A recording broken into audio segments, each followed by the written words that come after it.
मूसा आते हैं। मूसा के बाद जैन मत की स्थापना होती है। जैन के बाद बौद्ध की स्थापना होती है। बौद्ध के बाद 2000 या 2100 वर्ष आपके 2021 अभी 2000 वर्ष पहले ईसा क्रिश्चियनिटी की स्थापना होती है। 1400 वर्ष पहले इस्लाम की स्थापना होती है। और इनको इतना मत गिनो, वर्तमान में इस धरती पर लगभग 300 धार्मिक संप्रदाय हैं। कितने हैं जी? मैंने धर्म नहीं बोले, धार्मिक संप्रदाय, जो अपनी अपनी अलग अलग व्याख्याएं धर्म की करते हैं और ईश्वर के स्वरूप की अलग व्याख्या करते हैं। इन सब में आज हम चिंतित किस बात से हैं? हम क्यों बैठे हैं? क्यों आहूजा जी ने विषय चुना कि हमें चिंता करनी चाहिए, परिवारों के सामने करनी चाहिए, परिवार मिलन समारोह में करनी चाहिए? क्योंकि आप देखिए, जिस सत्य सनातन वैदिक धर्म का इस पूरी धरा पर प्रचार था, शासन नहीं कहूंगा क्योंकि धर्म शासन के लिए नहीं लड़ता था, जिस धर्म का प्रचार पूरी धरा पर था, जिस सत्य सनातन वैदिक सिद्धांतों का प्रचार था, वो सिद्धांत है क्या? मनुष्य को निर्माण करने वाले, मनुष्य जीवन को मोक्ष तक ले जाने वाले, उत्तम जीवन बनाते हुए जीने के लिए और मोक्ष तक ले जाने वाले सिद्धांत थे, उन सिद्धांतों को धर्म कहा गया। मैं संक्षेप में कह रहा हूं। महर्षि मनु ने कह दिया धृतिक क्षमा तपो अस्ते शौचम इंद्रिय निग्रह धीर विद्या सत्यम क्रोधो दशकम धर्म लक्षणम। महर्षि कणाद ने कह दिया यतोऽभ्युदय निश्रेय सिद्धि सधर्म। धर्म की कुछ परिभाषाएं मेरे युवाओं को, बच्चों को जरूर याद रहनी चाहिए। जब कोई आपसे प्रश्न करे कि धर्म धर्म आप कहते हो, धर्म आपका धर्म क्या है? बड़ी समस्या क्या है मेरी बहनों मेरे बंधुओं, कि हमारे बच्चे से पूछा जाए धर्म क्या है तो वो नहीं बता पाता, क्योंकि उसके साथ कक्षाएं नहीं चल रही, उसको बताया नहीं जा रहा। आज ये चिंताएं हम क्यों कर रहे हैं? क्योंकि इतने से छोटे से 4-5 वर्ष के बच्चे से लेकर युवाओं तक तालीम दी जा रही है, तालीम दी जा रही है। आप विश्वास कर सकते हैं? आप में से ईमानदारी से बताइए, अगर मैं कहूं कि मैं हरिद्वार में रहता हूं, मैं प्रतिदिन धर्म की कक्षा योगधाम में, पातंजलि योगधाम में लगाता हूं, आप अपने बच्चों को 1 घंटे के लिए मेरे पास भेजिए, कितने माता पिता तैयार हैं? जरा बताइए। अभी BHEL में रहने वाली एक भी माँ बहन बंधु के हाथ नहीं उठ रहे। आप विश्वास कर सकते हैं? आप किसका सामना कर रहे हैं वर्तमान में? आप किसी भी छोटे से ज्वालापुर के मोहल्ले में जाइएगा, मैं आपसे निवेदन कर रहा हूं, जहां उस विचारधारा को मानने वाले बहुतायत में रहते हैं। एक गरीब चप्पल जूता सिलने वाले से लेकर, पॉलिश करने वाले से लेकर, रिक्शा चलाने वाले से पूछना कि तुम्हारा बच्चा तालीम लेने जाता है कि नहीं है। आप चिंताएं करेंगे, यहां बैठ करके हम बहुत सारे भाषण भी करेंगे, धर्मांतरण हो रहा है जी, रुकेगा क्या? क्यों नहीं रुकेगा? एक शिक्षित समाज का विद्वान विद्यार्थी जब बड़ी कक्षा में पहुंचेगा, उसके मित्र उसके हॉस्टल में मिलेंगे, उस विचारधारा का बच्चा उससे कहेगा देखो हमारे यहाँ ईमान है, हमारे यहाँ शांति है, हमारे यहाँ मानवता है, हमारे यहाँ सबको जलाने साथ चलने वाली बातें, तुम्हारा धर्म क्या है? हमारा बच्चा कहेगा हमारा एक शिव का मंदिर है, एक गणेश का मंदिर है, एक विष्णु जी का मंदिर है, एक हमारी वैष्णो देवी है, एक पूर्णागिरी है, एक रामेश्वर है, एक वाराणसी का है, एक मथुरा का है, एक अयोध्या का है। बोले तुम्हारे भगवान कितने? बोले जी बहुत है। क्या उत्तर मिलेगा? भगवान भी बहुत। मैंने पूछा नहीं तो उत्तर मिलता भगवान बहुत है। और एक बात और मिलेगी, सब भगवान एक है। कैसे है जी? भगवान बहुत है और सब भगवान एक जैसे हैं। क्या करते हैं? मन्नत पूरी करते हैं। क्या करते हैं जी? जरा ध्यान देना, ये सब क्यों हो रहा है? ये सब सारी चर्चाएं क्यों करनी पड़ रही है? हमने अपने बच्चों को किसी प्रकार की घर में धार्मिक शिक्षा नहीं दी।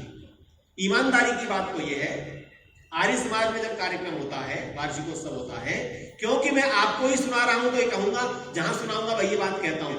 हमारे बच्चों से हम कहते बेटा पढ़ने का टाइम है, हम जा रहे हैं आर्य समाज। बोले माताजी पिताजी कितने बजे आओगे? बेटा हमने घर बंद कर दिया, तुम्हारे खाने का बना के रख दिया, तुम यहीं रहना, हम आ जाएंगे 2 घंटे में आ जाएंगे। ठीक है जी, यही बताया कि नहीं? अच्छा, घर कोई विद्वान बुला लिया भोजन पर आपने। अब सब विद्वानों की तो मुझे नहीं पता, मेरी आदत बड़ी खराब है, मैं जिस घर में जाता हूं वही बच्चों को बुलाओ। भोजन तब करेंगे, पहले उनसे बात करेंगे। बच्चों से बात करने लगे, धीरे से घर का मालिक कहता है आचार्य जी इस बच्चे की कल से परीक्षा है ना, इसलिए इसको हम बुला नहीं देते, इसको जाने देते, हमसे बात कर लीजिए। धर्म की बात न विद्यालय में है, न धर्म की बात मंदिर में बच्चे को सिखाने ले जाई जा रही है, न धर्म की बात घर में करी जा रही है। और घर में सौभाग्य से विद्वान आ भी जाए तो उसकी परीक्षाएं हैं, उसको बड़ा पैकेज मिलने वाला है, वो कहीं छोटा थोड़ा सा कम न हो जाए। क्या हम कल्पनाएं कर रहे हैं इस बात की? जो 1947 के अंदर हमारे भारत का महत्वपूर्ण हिस्सा कट करके स्थिर चला गया। आप में से लोग बैठे होंगे, आदरणीय संरक्षक जी हमारे बैठे, आहूजा जी बैठे, कितने लोग बैठे जिनके परिवारों में वो कहानियां सुनी होंगी, घटनाएं सुनी होंगी आपने। मैं उन बड़े बड़े परिवारों के साथ भी जुड़ा रहा। ब्रजमोहन मुंजाल जी बताते थे आचार्य जी हमारा कितना बड़ा व्यापार था, सब कुछ था, हम जीरो होकर के आए। क्या आपको लगता है हरिद्वार से भगाने में देर लगेगी? क्या इस बात की चिंता अगर आपको है? अगर है तो इन विषयों पर बात कीजिए। अगर ये चिंता हमारे अंदर है कि कल ये क्यों हो रहा है, मैं धर्म की बात आपसे कर रहा हूं और मतांतरण की बात आपसे कर रहा हूं। मतांतरण दो स्थितियों में हो रहा है। योग्य बच्चे जो हैं उनको अपने धर्म का कुछ नहीं पता, उनको बताया जाता है। आपने अगर कुछ लोगों ने पीस चैनल आज से 4-5 साल पहले तक चलता था, पीस चैनल किसी ने देखा था? आज हाथ खड़ा करिए किसने पीस चैनल देखा था? नहीं पता। इतने सोए रहेंगे तो बचेगा? ऐसे सोए रहेंगे। पीस चैनल एक टीवी चैनल था, पीस जाकिर नायक का, और वह पीस चैनल पर वो सारी गोष्ठियों का आयोजन करता हुआ दिखाता था। दिल्ली के अंदर एक बहुत बड़ी संस्था है इस्लामिक रिसर्च फाउंडेशन, और इस्लामिक रिसर्च फाउंडेशन के पास हजारों करोड़ रुपए, हजारों करोड़ बोल रहा हूं, छोटा मोटा नहीं, का कोष है उनका, और उसमें वो बड़े बड़े आयोजन करता था। IIM, IIT जिन इंस्टीट्यूट्स में भेजने के लिए हम जानते हैं हमारे और आपके बच्चे परीक्षाओं में बैठते होंगे, उनमें पढ़ने वाले बच्चे जो इंजीनियरिंग कर रहे हैं या कर चुके हैं, उनकी गोष्ठी आयोजित होती थी। एक साइड में वेद से लेकर वेद, गीता, रामायण, उपनिषद और सबसे ऊपर कुरान को रखता था और लोगों से, युवाओं से पूछता था बताओ आप जानते हो धर्म क्या है? अच्छा, कितने लोग जाकिर नायक के नाम से परिचित थे अभी मेरा नाम लेने से पहले? ये मेरे युवा कितने परिचित थे जाकिर नायक से? कोई परिचित नहीं है। मदन जी परिचित है, मदन राठी जी है, इधर से बहने हमारी परिचित है। जाकिर नायक कब समझ में आया आपको? जब कब सुना पहली बार आपने? जब भारत से उस पर प्रतिबंध लगा, वर्तमान सरकार की दृढ़ इच्छा शक्ति से उस पर प्रतिबंध लगा, तब आपको परिचय हुआ ना। उससे पहले किसको पता था? उस प्रतिबंध से पहले पता होने वाले हाथ खड़ा करेंगे। मदन जी, प्रवीण जी। अच्छा, कितनी जानकारी थी? मैं इसलिए बता रहा हूं कि आपने कितने लोगों को उसके विषय में जानकारी दी। मैं आज आपसे चर्चा कर रहा हूं। मैंने उसकी कई सारी पीस चैनल की गोष्ठियों को सुना। फिर हमारा एक संगठन बना अग्निवीर। अग्निवीर से कौन कौन परिचित है? अग्निवीर संगठन ने उसको उत्तर देना शुरू किया। वो क्या करता था? कहता था परमात्मा की पहली इल्हामी किताब वेद है। आप उसका षड्यंत्र देखिए, कुचक्र ऐसे है धर्मांतरण का, ऐसे नहीं आसानी से। पहली इल्हामी किताब वेद है, इसके बाद उपनिषद है, ब्राह्मण ग्रंथों के नाम लेता था, ये हैं, स्मृतियां हैं, दर्शन शास्त्र हैं। लोग बहुत ध्यान से सुनते थे। देखो, वेद में भी इल्हामी किताब का मतलब होता है उस परमात्मा के द्वारा दिया गया ज्ञान, नॉलेजेबल बुक है वेद। आपकी बड़ी श्रद्धा से कहता था, मैंने रखी है यहाँ पर, ये नॉलेजेबल बुक है, इल्हामी किताब है। इसके बाद इसमें जो कमियां रह गई वो स्मृति शास्त्रों में, ब्राह्मण ग्रंथों में, फिर उसमें जो कमियां रह गई उसके बाद रामायण और महाभारत में, उसके बाद जो कमियां रह गई उनका सुधार करते करते कहता है अंतिम किताब उस अल्लाह ताला की, उस गॉड की, उस ओम की, उस भगवान की, उस सुप्रीम पावर की ये है जिसमें अब कोई कमी। क्या कहता था? आपकी श्रद्धा को भी उसने सीधा चोट नहीं की, कहा हाँ वेद है। और इस षड्यंत्र के तहत जब युवक युवतियों से धर्म के बारे में पूछता था, आपको आश्चर्य होगा, हिंदू परिवारों से गए हुए एक भी युवक युवती को यह नहीं पता होता कि वेदों में आखिर क्या है, कौन सा धर्म है, किस धर्म की बात की जा रही है। जो वाक्य मैं आज आपसे याद करवाना चाह रहा हूं मेरे प्यारे बच्चों, बोलो, यतो अभ्युदय निश्रेयस सिद्धि साधर्म। इसका अर्थ बताता हूं, ये वाक्य नोट करके ले जाते हैं। यतो अभ्युदय निश्रेय सिद्धि सधर्म। हम क्या बताते हैं धर्म को? जिससे भौतिक उन्नति होती हो और निश्रेयस अर्थात शांति की प्राप्ति होती है, वो धर्म है। हमने समस्त ज्ञान विज्ञान को धर्म के दायरे में लिया। भौतिक विज्ञान भी धर्म है, जिससे हम उन्नति करते हैं, आवश्यकता की चीजें बनाते हैं, आविष्कार करते हैं। सब एवरी इन्वेंशन, हर आविष्कार हमारे धर्म के दायरे में है। क्यों? ध्यान रखना, अभ्युदय, जिस जिस आविष्कार से सबकी उन्नति होती हो, मेरी नहीं, सबकी उन्नति होती हो, वह धर्म के दायरे में आएगा। और जिन विचारों से, जिन संस्कारों से, जिन धार्मिक क्रियाओं से, जिन पूजा पद्धति से, जिस साधना से, अंत में आएगा साधना से आत्मिक शांति की प्राप्ति होती हो, वो धर्म है। ये तो हम बता रहे हैं। और दूसरा क्या बताया था? हमारे मनुष्य जीवन में धैर्य धर्म का लक्षण है, क्षमा धर्म का लक्षण है, अस्तेय चोरी न करना धर्म का लक्षण है। ये धर्म बताया जा रहा है हमारे शास्त्रों में, हमारे बच्चों को नहीं पता। अच्छा, हमारे धर्म के अनुसार, हमारे का मतलब धर्म के अनुसार, हमारा शब्द प्रयोग नहीं करना, धर्म के अनुसार इस सृष्टि की उत्पत्ति करने वाला कौन है? बोले ईश्वर है। ये बताया जाता है ना। चलाने वाला कौन है? ईश्वर है। समय आने पर संहार करने वाला कौन है? ईश्वर। उस ईश्वर के 3 नाम अलग अलग हमने बता दिए। सृष्टि की उत्पत्ति करने से वह ब्रह्मा है, जगत का पालन करने से वह विष्णु है, जगत का संहार करने से वह महेश है। इसी में आप कहें गणों का अधिपति होने से वह गणेश है, ज्ञान का स्वामी होने से वह बृहस्पति है। ऐसे ही वेद में ईश्वर के अनेक गौणिक नाम बच्चों बताए जाते। आपको धर्म को समझना, ये सब धर्म हमारा है, चला आ रहा था। अज्ञान के कारण, चारित्रिक पतन के कारण उसमें गिरावट आई, और हमारा जो बौद्धिक संपदा थी प्रायः वो महाभारत काल में बहुत विनाश हुआ। उसके बाद जिसके मन में जो जो आई उसे कहते रहे। यज्ञ के विषय में बहुत पढ़ाए लोग, सायण ने भाष्य किया और ये कहा वेदों में केवल यज्ञ है। आचार्य सायण का भाष्य ये कहता है कि वेदों में केवल यज्ञ है। यज्ञ करो, बड़े बड़े यज्ञ करो, अश्वमेध यज्ञ करो, सोमयाग करो, स्वस्ति याग करो, रुद्रयाग करो, ये सब यज्ञ करो। इन सब का काम चल रहा था। अचानक यज्ञों में आहुतियां पड़ने लगी पशुओं की। आज आप इस समस्या का सामना क्यों कर रहे हैं, इस बात पर ले जा रहा हूं। पशुओं को काट काट कर यज्ञों में आहुति दी जाने लगी। तो एक व्यक्ति ने पूछा कि भाई ये क्या कर रहे हो? बोले ये वेदों में लिखा है। और वेद किसके? बोले ईश्वर के हैं। तो महावीर स्वामी ने कहा कि मैं वेद को नहीं मानता, मैं उस ईश्वर को भी नहीं मानता, क्योंकि वो उनके अंदर से हिंसा को देखकर अहिंसा का भाव बहुत प्रबल हुआ।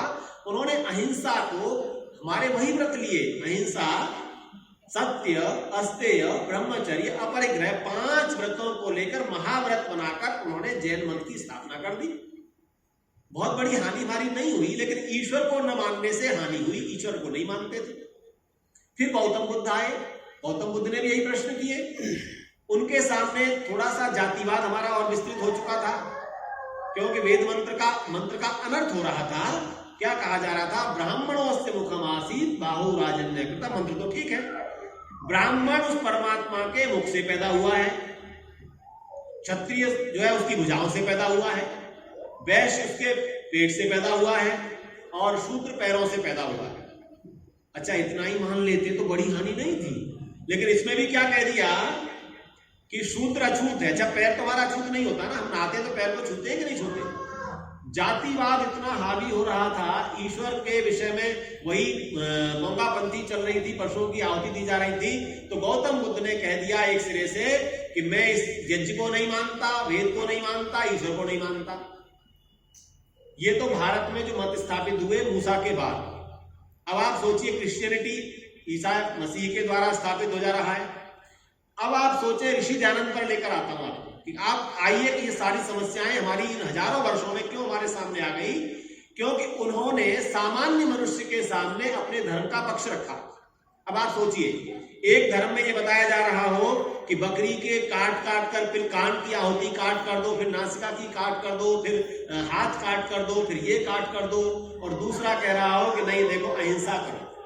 तो संख्या किसकी बढ़ेगी? अच्छा बताइए। मानव स्वभाव में स्वाभाविक रूप से अहिंसा की बात करने वाले की संख्या बढ़ेगी। तो एक बार इस धरती पर लगने लगा कि पूरी धरती बौद्ध धर्म से के झंडे के तले आ जाएगी, है ना। महाराज अशोक जिन्होंने बहुत प्रचार किया पूरे विश्व में और बौद्ध धर्म का प्रचार करते करते आप सोचते हैं कि वो कितने युद्ध लड़ते थे, सब छोड़ दिए और अज्ञान कहां रहा। अहिंसा की अनुचित परिभाषा, अहिंसा की अनुचित परिभाषा क्या हुई कि राष्ट्र रक्षा के लिए भी शस्त्र नहीं उठाने, पराकाष्ठा हो गई, एक गर्हित अर्थ अहिंसा का हो गया। तो परिणाम क्या हुआ, अनीश्वरवाद हावी हो गया, ईश्वर को नहीं मानना, और क्षणिकवाद हावी हो गया, सर्वम क्षणिकम सर्वम दुखम, ये संसार दुखमय है, क्यों घरों में रहते हो, क्यों गृहस्थी में रहते हो, जंगलों में चलो भिक्षु बन जाओ। उन्होंने भिक्षु का प्रचार किया, लंबे समय तक नहीं चला। अब आप विचार कीजिए कि ऋषि दयानंद ने आकर के, ऋषि दयानंद के सामने वही समस्या थी कि नहीं, पशुओं की आहुति दी जा रही थी, विधवाएं बाल्यकाल में ही घर से निकाली जा रही थी, स्त्रियों को शिक्षा नहीं दी जा रही थी। तो ऋषि दयानंद को हम बार बार क्यों नमन करते हैं, जिसकी आलोक में आप धर्म की रक्षा करने के लिए प्रवृत्त होंगे। धर्म की रक्षा जब कर पाएंगे धर्म को जानेंगे। धर्म की रक्षा केवल झंडों से, नारों से नहीं होती है, हमें और आपको सबको सतर्क और सजग होने करके धर्म की रक्षा होती है। तो ऋषि दयानंद जी के सामने जब प्रश्न आए तो क्या ऋषि ने गौतम बुद्ध की तरह कह दिया मैं वेद को नहीं मानता? अंतर बताइए, मेरे युवा साथी बताएंगे। एक व्यक्ति के सामने कहा गया कि यज्ञ में पशुओं की बलि दी जाना धर्म का कार्य है, क्योंकि वैदिकी हिंसा हिंसा न भवति। क्या वाक्य कर दिया था? वैदिकी हिंसा हिंसा नहीं होती है। क्या मतलब? अगर आप खाने के लिए मारो तो हिंसा है, यज्ञ में डालोगे तो हिंसा नहीं है। तो आम व्यक्ति के मन में क्या जाएगी? उन्होंने एक रास्ता निकाला। आप वैसे गंगोली हाट कोई गए हैं? गंगोली हाट उत्तराखंड में एक स्थान है, गंगोली हाट। एक है चैती मंदिर, चितई मंदिर अल्मोड़ा। कोई गया में से? नहीं गया। गंगोली हाट एक जगह है पिथौरागढ़ जिले में, वहां पर कालिका मंदिर है। उस कालिका मंदिर पर प्रति माह सैकड़ों बकरों की बलि दी जाती है, आज भी। आज भी मैं कभी गया वहां कई वर्ष पहले, उसी पहाड़ में मेरी पोस्टिंग थी, तो मैंने देखा कि जो फर्श है वो लाल हुआ पड़ा था। मैंने बैठे पुजारी से पूछा, पंडित जी ये लाल कैसे हुआ? अरे आपको नहीं पता, ये बलि दी जाती है। तो मैंने कहा इसे मंदिर कहूं या बूचड़ खाना? जैसे मैंने उससे कहा मंदिर कहूं या बूचड़ खाना, बोले क्या बोलते हो पवित्र, ये क्या सब बोल रहे हो? मैंने कहा देखो ये हाल तो बूचड़ खाने में होता है, मंदिर में तो नहीं हो सकता। मेरे घर वाले मेरे साथी थे, बोले आप तो सब जगह बहस करते हो। मैंने कहा नहीं, पूछ रहे बात किस शास्त्र में लिखा है जो आप करवा रहे हो? तो क्या कहते हैं, आपको नहीं पता देवी रक्तमयी है। क्या? देवी रक्तमयी है। तो मैंने कहा जरा एक शब्द देखिए, ध्यानमय है, सुखमय। मय जो होता है वो युक्त होता है या उसका याची होता है? बड़ा सुखमय जीवन जीत रहे हैं तो सुख की बहुतायत है ना। तो देवी रक्तमयी है, तुम्हारे शास्त्र में कहा, यहां कहां कहा रक्त याची है कि वो रक्त मांगती? अब वो समस्या में पड़ गया, क्योंकि छोटी छोटी बात से तर्क करना ऋषि दयानंद जी ने हमको सिखाया, ऋषि के शास्त्रों ने सिखाया। मैं निवेदन कर रहा हूं, जब ये प्रश्न सामान्य व्यक्ति के सामने करेंगे तो अहिंसा को पकड़ेगा। ऋषि दयानंद जी के सामने जब प्रश्न किए, ऋषि ने प्रश्न उठाए तो लोगों ने उत्तर दिया कि ये वेद में कहा गया है। तो कहा लाओ वेद कहां, वेद में कहा है? ये अंतर था गौतम बुद्ध में और ऋषि दयानंद में। ऋषि दयानंद भी चाहते तो एक झटके में वेद को नकार देते, लेकिन ऋषि ने कहा कि वेद में जो तुम कहते हो वो नहीं है। वेद ईश्वरीय ज्ञान है। ईश्वर कभी एक पुत्र से, एक संतान से दूसरी संतान की हत्या का कार्य नहीं करवा सकता। इस धर्म पर जो चलाया गया था, ध्यान दीजिएगा, जो सत्य सनातन वैदिक धर्म में त्रुटियां लाकर अपने स्वार्थों के कारण, अज्ञान के कारण चलाया गया था, उस पर चोट करते हुए दयानंद जी ने कहा ये धर्म नहीं है, धर्म वह है जो वेद में वर्णित यथार्थ है। उस धर्म को बचाने के लिए ऋषि दयानंद ने अपना जीवन लगाया। अब आप सोचिए, आज अगर आप इस समाज में इतनी दृढ़ता के साथ धर्म की बात कर पा रहे हैं, तो आप सोच के जरा देखिए आर्य समाज की उस आंदोलनों की परंपरा को देखिए, क्योंकि विषय आपका है धर्मांतरण क्या कुचक्र और आर्य समाज। आर्य समाज में सबसे पहले आप विचार कीजिए, 1875 में आर्य समाज की स्थापना हुई है। 1875 से लेकर 1925-30 तक स्वामी श्रद्धानंद जी के काल को आप देखिए, और 1938 के आज में पढ़ रहा था हैदराबाद सत्याग्रह का। हैदराबाद सत्याग्रह में मंदिरों में घंटा बजाना बंद कर दिया निजाम ने। कोई पूजा नहीं हो सकती। कौन खड़ा हुआ सबसे पहले, बताओ ईमानदारी से, अगर इतिहास पढ़ते हो तो?